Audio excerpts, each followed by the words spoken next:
Hey Alpha fam, welcome back to another episode of Alpha Commission. Today I just wanted to go over that massive pump that we're having on Bitcoin. Of course, this was not entirely unexpected. We were talking about the weekly squeeze play that was coming into fruition here, and as long as we kept over that 43,000, 44,000 mark, then there was a high likelihood that we were going to pop to the upside, and that's just the way that these EMAs play out. It's not why I use EMAs, and I'm an EMA trader, just like my mentor, Crypto Retta. And this is probably one of the simplest ways to trade and the most easygoing, which you can kind of sit back and relax and just let these EMAs play out. As long as you maintain your stop losses and watch the levels where your EMAs start curving and where they can start curving the other direction, then you can just pretty much chill. Of course, I like using the fractals and the other tools at our disposal just for confluence and adding confidence to any trade. But once again, these EMAs just proved successful, and you can see it back here in the summer when we started to squeeze to the upside. You saw it here when they started to curve down, and then of course we had a massive crash once they reached a certain threshold. Same thing here, and they'll appear differently on different time frames. So on the daily, this is what they look like, and of course, the shorter the time frame, the closer they are to the price action, and so the harder it is sometimes to interpret it on a local level. But ultimately, you get positive crosses and you get pumps, you get negative crosses and you get dumps. And so I do recommend you using those EMAs. They're very powerful. Now, that doesn't mean that we can't retrace. It doesn't mean that, Bitcoin can't do something like this, right? Where it just pops up and then comes almost all the way down, right? Same thing here, right? Pop up, comes almost all the way down, right? Pops up, comes almost all the way down. So, that's the nature of trading, where, these type of tradable assets, they tend to, you know, recheck their past price action. And it just happens time and time again. You'll pop up and then you'll recheck the price, right? Or you'll pop down and you'll recheck the price, right? So that's just how trading is. And that's why people say don't buy on green, buy on red, because you almost always get a retrace, to back to the other direction. And of course, the overall you may lean one direction, either up or down, but on the whole, you can, if you have a strategy to build confluence with your EMAs and these other tactics, then you can feel pretty confident getting into these trades. And that's what I was hoping to instill in you with some of these fractals and other tools, along with showing you the elegance of the EMAs. Now let's go ahead and take a look at the fractal just to see how it is playing out, because it did do something a little bit unexpected, which is that it did start to pop off a bit earlier than the fractal would have suggested. I'm not necessarily sure that that's true necessarily, because we haven't confirmed anything. This candle just went off in probably the last hour, and so there's always a chance that it's a fake out on the weekend when there's low liquidity, high volatility, or other shenanigans might be going on where these type of market makers just try to manipulate the market, and then they have it suddenly crashing down the other direction. What could give an indication of that possibility? Well, here on the CME chart, the professional charts, we actually have a lot of confluence that there may be a recheck, there may be a retracement needed in order to fill the CME gap. CME closed on Friday at 44,600, but on our current price level, based upon that pop, Bitcoin is 46,600. So there's a good $2,000 in there. That's a kind of what you call a CME gap. And you can see that sometimes these things just get left on the chart. Let me go back to CME, and I'll show you. Let me turn off these EMAs. you can see we have one right here where we just popped up and we just never came back to it, right? Until all the way back here, and then we filled that CME gap. So sometimes these CME gaps get left and then we retrace, we fill them. We might make another one on some other weekend and then we retrace back and fill it. And so if we're making one right now, it's possible later on we're going to come back to fill it, which might be, if we do end up pumping to the mid 50,000s, maybe you could expect that we, wick back to like the mid 40s in order to fill that CME gap. And, if not, then after a bull run, and then we recheck and then maybe go on our way. But something like 99% of the CME gaps do get filled eventually. And maybe it's just because price action tends to just overlap in general due to retracements. But it's just something to be aware of, because if this is weekend shenanigans where only the 24-hour exchanges are open right now, then they could be faking out the market and then getting everybody to go long, and then they crash it down, right? That's the concern. That's why if the assets that you are in, if the coins that you're in have pumped, please increase your stop losses.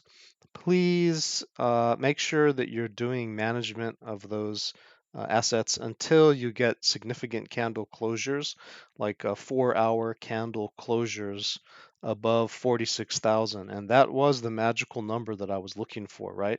But it's not like we just touch 46,000. We have to close there, right? We want to close there and hold that level, right? So look, we're fully out of that golden zone and we've just broken this resistance for the first time. I think I can turn this fractal off, but you can see that the fractal does suggest that if there was a fake out, this would be the right place for a fake out, because we might want to come check these lower numbers, liquidate everybody, get that liquidity so that the market makers can just shoot this market, up, or they could shoot it down. But just wait for a CME to reopen, see if we don't, have some interaction between those professional CME exchanges that only operate on weekdays and then these 24-hour exchanges, which can pop up and down kind of randomly on weekends and during CME closures. Now, if we go ahead and take a look at just some of these pullback zones, I am also highly aware that we are approaching this fib. As I told you, this is a fib. It's one of these like a horizontal fibs. It's not a fib retracement. So it's not like one of these ones that you pull. It's one of these ones that are on the overall time frame of the chart. And so what we have going here is a major fib. Now, this tends to be a bullish one, so we more often, or we as often break through it as get, rejected by it. But it is interesting. You see how we're stopping right here? We stopped right at my level. Did I call that or did I not call that, right? And again, I'm not really making calls. I'm just giving warnings. But if you had, shorted right at that level, you you know you probably would have been had a great trade there, because again, like these fibs, these levels are really important, these diagonals are really important. And if all we get is a retrace, or if all we do is just wait for CME to catch up, because again, CME is still at 44,600, and if we just kind of wait around here, then I think we can build up a momentum to push through this, right? So we used up a little bit of momentum, popping up, used up a little bit of energy. Bitcoin's going to need to refuel a bit if we are going to continue on our way. And so that fib level was a natural take profit area for a lot of people who use fibs to trade. And this is one of the more exotic fibs. It's not the retracement, it's a more exotic type of fib, using time and horizontal distance on the chart, those sort of things. It's a fib channel basically, so you can look that up on your own. But most people don't employ those, and so it is really a professional tactic. But you can also see that we had horizontal resistance in this area, right? So we also had these type of levels, um, and probably in the past too, right? So you can also be using these things. All of these things are confluent, but it is interesting that we stopped right there, right? Right there. Now, again, I just want to warn you that whenever we reach these type of kind of diagonal fibs, we do tend to get slapped down very hard. So I'm trying to just tell you, Alpha Fam, take your profits, increase some stop losses, double check what the CME chart is going to be doing, right? And then, if everything's confirmed, we start breaking this area, which is this 46.8. If we're able to break through that, then perhaps we can go on our merry way, right? And, even though all of the open interest is incredibly high, what did I tell you? Like, we don't have to just break down. A lot of these guys who are leverage traders and focused on the leverage charts, they just, they think about things in terms of the open interest, and they're just really worried that it's going to slap you down. But like I said in the last video, if the market really is changing, and if we have these super powerful, EMAs going, it's very hard to stop that. I mean, you can check back. You can check back at your support. I mean, you can check to make sure that you've changed resistance to support, but it's very hard to just suddenly go backwards. Like these longer lines, like this 200 and the 89 and the 55, they don't change on a dime, right? You can see they're very smooth flowing lines, even on the daily, right? So even more so on the weekly. Even more so on the weekly, it's very hard to get them to change direction. And so it's not like we were just going to suddenly be able to be put into a squeeze play to the downside unless something incredibly traumatic happens. That's why I was leaning bullish. Of course, I was saying that I was super neutral and open minded to being rejected here. But I did say that if we broke this 44 to 46 level, that I would be very bullish. And so I'm very bullish. And simply, we met that diagonal resistance, which again, like all of these calls have been dead accurate. Um, that's not something that usually happens. Usually we have more errors than that, right? I'm not perfect, and everyone who trades definitely has a lot of errors. So again, don't trade just by what I'm saying, but I'm just talking to myself here and thinking things through as I'm looking at the charts. So just because I have a series of good luck, maybe don't become overconfident in the things that I say. Question what I say, look into it yourself. I hate that term, do your own research, because it's so corny because everyone says it. But really try to understand the tools that you're using when you use them for trading. In this case, I had EMAs, I had fractals, I was using Fibonacci lines, right? And not just the standard ones, but exotic ones. Of course, we have our horizontal, support and resistances. And so all of these things are working together. And of course, I'm referring to open interest and ideas that other people are sharing who I consider to be good traders, not just YouTubers. And by referring to all of these things together, we can kind of create a confluent picture of what might be possible. And so we knew that we either were going to get rejected around this 200 on the daily, or we were going to break through, and then we had a good chance if we got into that 44K area of breaking into the 46K, and then a good chance of getting stopped by this fib, right where I said here, right? Right here. So again, that's confluent with another layer of resistance and fibs. And again, professional traders like to take profit at resistance and they like to take profit at fib levels. So that was going to be a natural point where we were going to slow down. And now we just wait for the CME chart to catch up, right? So CME still at 44,600. Probably have, a couple hours left to wait for them to catch up and reopen later tonight. So just be aware of that if you do see this video before CME opens up, because we just want to double check that this wasn't a fake out. And it's almost really amazing that we had this stop here, this resistance and this fib.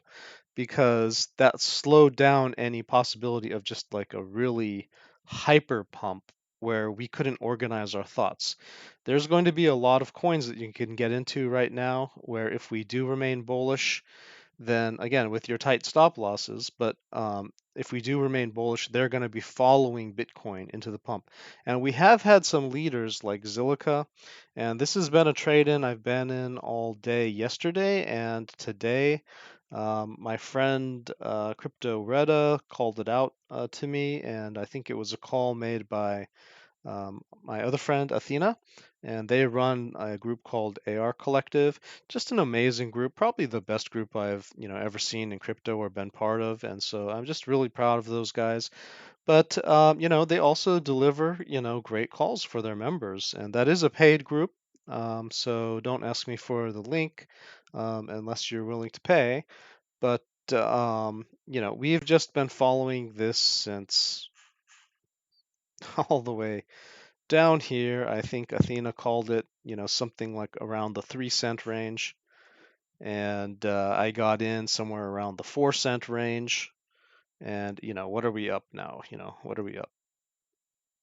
220% just within, a couple days, right? So this bullish pump of Zilliqa was, which is a layer one, and maybe I'll do a research video about Zilliqa later on. Maybe invite my friend Crypto Reda to talk about it, or maybe I'll just do a research report if he's not available. But it's a very good project, and so it looks like maybe market makers or some of these whales had insider knowledge that Bitcoin might be pumping today, and so they've been accumulating this like crazy before a potential bull run occurs. That's a very bullish signal when you see some of these very interesting projects front running the market. It's usually a very bullish indication because why would these big players be buying this stuff unless they wanted to get it at the dirt cheap prices, with the understanding that we might never see those prices ever again, right? That's kind of like their last chance to get in on that project. And Zilliqa has some type of events coming up pretty soon. And so, of course, that would be the best price to accumulate it at if you did want to sell it later at a great profit. Which could this thing 10 to 30x from here? Maybe. Would I be buying at this price right now? No. I mean, you should probably wait for a pullback if something's pumped 200%. But you can see the bullishness of the market. Lots of coins just going off right now. And let's go ahead and take a look at this KuCoin list that my friend made. Um, yeah, you can see lots of things going off, right? Seapool still around 25 cents, which, by the way, I had called this thing to turn around here, but man, my call about 20 cents was just spot on. I made a video a while ago. Everyone was super bullish when it was like 30 cents, 40 cents, oh, you're never going to be able to accumulate these prices again. No, no, this thing was a falling knife. You're gonna get them much cheaper, as long as Bitcoin stayed in a bear market. Bitcoin started to turn a little bullish, and again, this is a good project, right? So it has a very bad chart, but it's a good project. I don't know what's going on here. My feeling is about these type of falling knife charts. I think this is like a tactic of predatory VCs, okay? So obviously they get the coins like at these prices, like you know, 3 cents, let's say, okay, or less, right? Maybe 1,000th of a cent. They could get it at however low they get it from, and then they just buy up a lot of inventory while it's being launched and pump it up to heaven, right? Like artificially pump it up. And I'm not accusing anyone of doing this. I'm just saying if you see charts that look like this where it just gets pumped up in a straight line before it launches, what do you think these guys are going to do, when the fair market value starts coming out, right? They're going to be dumping it. And so they're going to not be waiting for these prices. They're going to be waiting for this price, and then they're going to start dumping on everyone's head because they bought it down here. they drove the price up here, right? So they're kind of like maybe they're break even or something, right? But they need to get the price, they need to, and then they can accumulate, then they can sell it up here to whoever's buying the new coins, right? As the price comes up. But then they reaccumulate or whatever, some type of tactic, and then they dump it, right? Whenever there's a pump, they reaccumulate it and then they dump it on everyone.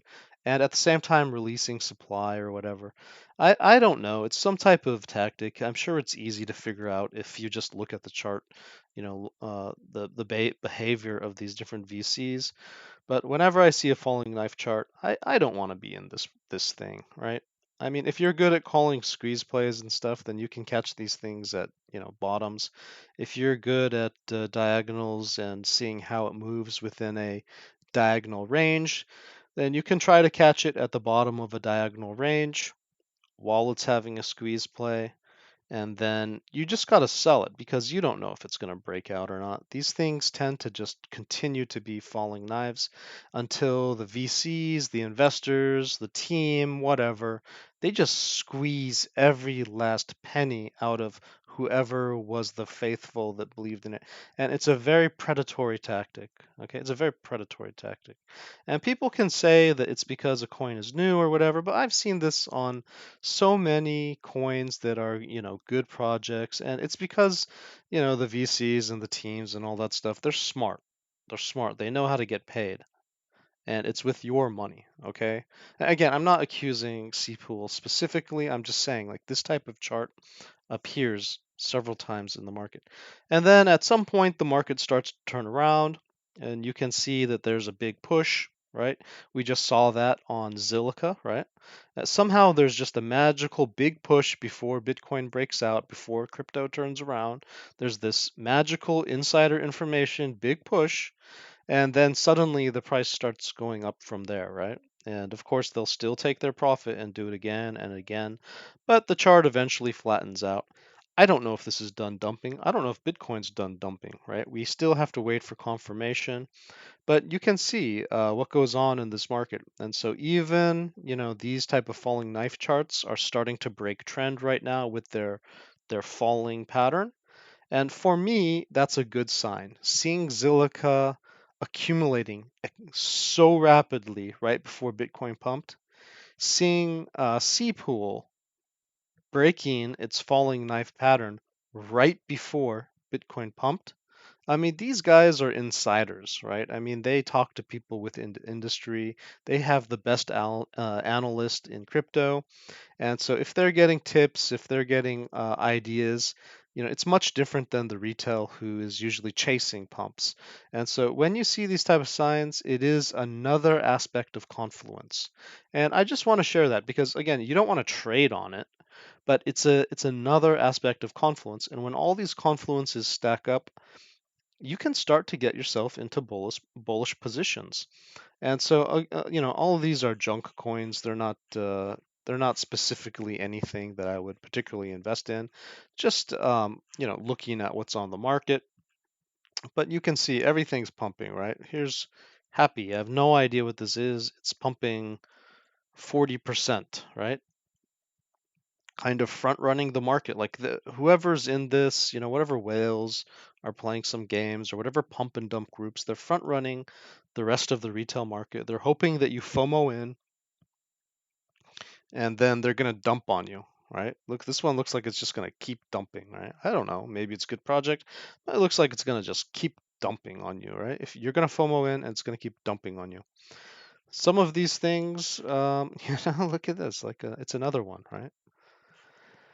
So just be careful. Like a lot of these aren't necessarily great projects. Oh my gosh, look at the wick on this one.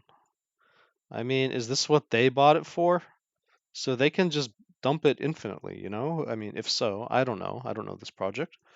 But, there are some projects which do have strong charts. This is a higher low. That's a stronger chart than some others. This was just a double top. That's not too bad. It was still alive at least. It's not a falling knife. It's just doing whatever. Trias, pretty good project. not the best project in the world, but look, its pricing, holds together. It's reacting bullishly to the market. And so again, it's just a good confluent sign. You can see when the market was in a downtrend, like a strict downtrend, you barely broke out above, this orange line, right? This 200 on the 4 hour. But, suddenly we're breaking out like twice above it. Again, that's a confluent, indication. Like usually you don't have those double breakouts unless it's a real change in the market, like a directional change might be coming for crypto right now. And again, I don't want to make this video too long. It's already 25 minutes, but you just look at all these confluent factors, and we do see that good there's a there's good reason for believing that we may be at a turning point. And while we want to be protective of our positions, probably you don't want to be too scared right now. You want to make sure that you're in the market or that you do have a position and that you have tight stop losses, you're managing your accounts, because again, like it can get very choppy after the pump, right? It can get choppy and there can be a big retrace. And so, having a reasonable stop loss somewhere, would make sense. But don't get left behind also. Look for those coins that haven't pumped yet, but that have maybe higher lows, like this higher low structure, right? This is a higher low than this one.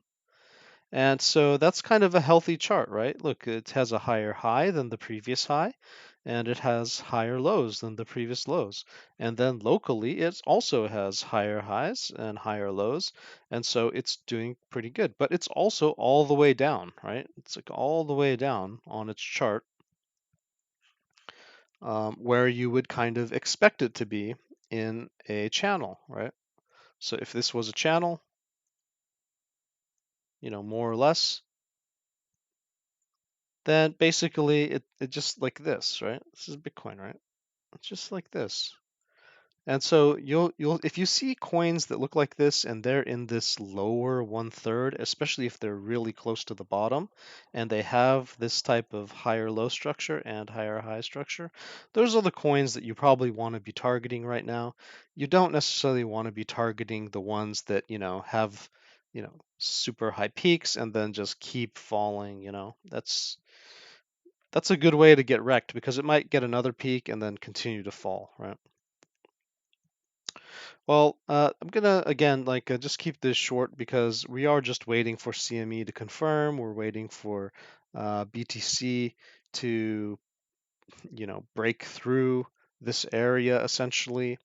And I think let's see if CME starting to get, nope, it's still not open, right? So we are just waiting for CME to open and see if the professional exchanges end up pushing this down or if this ends up pulling the professional exchanges with it up. And then we have to find out again if it's a liquidity grab. And so again, just to point out the different levels that we have here.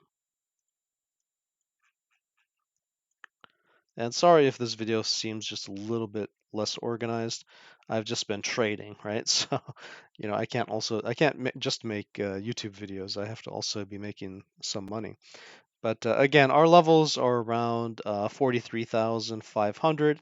If we break under there, honestly, how high we are now, 44 to $46,000, I'd have my stop loss there just so that, you know, either we stay in a bullish zone or I don't want to go down further, right? And then I probably would DCA in something. If we do have a retracement, I would DCA in as long as Bitcoin stayed above, 40,000. And I think I would, and on those DCAs, I would probably put a stop loss around, 37,000. So, whatever position I'm in right now, my stop loss is going to be approximately where Bitcoin is, uh, again, 43,500. And then if I'm able to DCA in something very low at 40,000, my stop loss is going to be somewhere around where Bitcoin is 37. And this is going to be relative to different prices on different charts, or you can watch Bitcoin's chart. Again, it's like the master chart for the industry. If Bitcoin pumps, everything else pumps. So now you understand why I focus so much on Bitcoin. But again, we can have retracements. It's not a bad thing. Like right here, you see how this candle pumped all the way up here and then it retraced all the way back to this wick right here.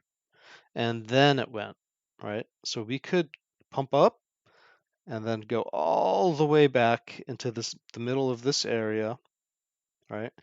And then as long as we hold there, that's pretty cool, you know. So we're just in this area between that 43,500 and that 40,000. It's cool. We can retrace it back into this area. Like nothing wrong with that. We're still in the squeeze upward. We're just going to bounce up on the next one. That's all, right? But if we break below it, that's kind of a bad sign. And then, you know, for me personally, I'd be getting out of the market.